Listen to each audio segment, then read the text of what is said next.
मुझे एक बात समझ नहीं आ रही है। मेरे पास कुछ सोना और थोड़ी सेविंग्स भी हैं। क्या मुझ पर ज़कात फर्ज है? और ये ज़कात तो बस गरीबों को कुछ पैसे दे देने का नाम है ना?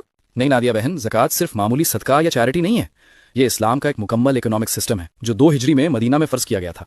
ज़कात को मामूली समझना बहुत बड़ी गलती है। अगर ये फ़र्ज हो जाए और इंसान अदा ना करे तो इसकी बहुत सख्त पकड़ है। मैं तुम्हें तफसील से समझाता हूँ कि ये किस पर फ़र्ज है, कितना निकालना है और किसे देना है। नादिया, सबसे पहले ये समझो कि निसाब क्या है। अगर आपके पास 85 ग्राम सोना या 595 ग्राम चांदी है या इसके बराबर नकद रकम यानी कैश, सेविंग्स, बिजनेस का सामान या इन्वेस्टमेंट्स मौजूद हैं और उस दौलत पर एक पूरा चांद का साल गुजर चुका है, तो उस पूरी दौलत का 2.5% यानी 2.5% ज़कात निकालना फ़र्ज है।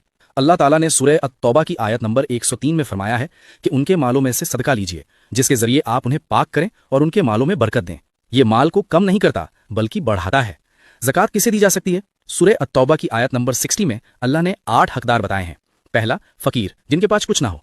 दूसरा, मिस्कीन ज़रूरतमंद। तीसरा, ज़कात जमा करने वाले और बांटने वाले। चौथा, वो लोग जिनके दिलों को इस्लाम की तरफ माइल करना हो। पांचवा, गुलामों या कैदियों को आज़ाद कराने में। छठा, वो लोग जो कर्ज के बोझ तले दबे हों। सातवां, अल्लाह के रास्ते में। आठवां, वो मुसाफिर जो सफ़र में फंस गए हों और उनके पास पैसे ना हों। और ध्यान रहना दिया, ज़कात आप अपने वालिदैन यानी माँ बाप, अपनी औलाद और शौहर या बीवी को नहीं दे सकते क्योंकि इनकी जिम्मेदारी वैसे भी आप पर है। इसके अलावा किसी भी मालदार इंसान को और सादात यानी हज़रत मोहम्मद सल्लल्लाहु अलैहि वसल्लम के खानदान वालों को ज़कात नहीं दी जा सकती। और जो लोग माल जमा करते हैं और ज़कात नहीं देते उनके लिए बहुत सख्त अजाब है। सही बुखारी की हदीस है, हज़रत मोहम्मद सल्लल्लाहु अलैहि वसल्लम ने फरमाया, अल्लाह जिसे माल दे और वो उसकी ज़कात अदा ना करे तो क़यामत के दिन वो माल एक जहरीले गंजे सांप की शक्ल इख्तियार कर लेगा और उसके गले का तोक बन जाएगा और वो सांप उसे डसेगा और कहेगा, मैं तेरा माल हूँ, मैं तेरा खजाना हूँ। सुभान अल्लाह हसन भाई, मुझे अंदाजा ही नहीं था कि इसका अजाब इतना सख्त है और इसके कायदे इतने साफ है।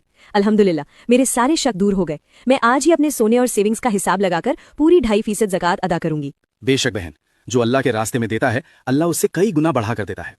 दोस्तों, ज़कात के सही हकदारों तक पहुंचना कभी कभी मुश्किल होता है, खास तौर पर वो सफेदपोश लोग जो अपनी इज्जत की वजह से किसी के आगे हाथ नहीं फैला सकते। इसी मकसद को पूरा करने के लिए हम HN खिदमत फाउंडेशन चलाते हैं। अल्हम्दुलिल्लाह, इस रमजान आप सबकी मदद से हमने बहुत से ऐसे ही जरूरतमंदों, लाचारों, कर्जदारों और मुसाफिरों तक मदद पहुंचाई है और उनकी ढेरों दुआएं समेटी हैं। या अल्लाह, जिन लोगों ने भी अपने माल से मदद की है उन्हें दुनिया और आखिरत दोनों में बेहिसाब तरक्की दे और उनकी हर मुसीबत को दूर फरमा, आमीन।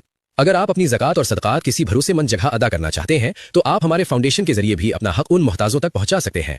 हमारा मकसद सिर्फ आपके अमानत को सही हाथों तक पहुंचाना है।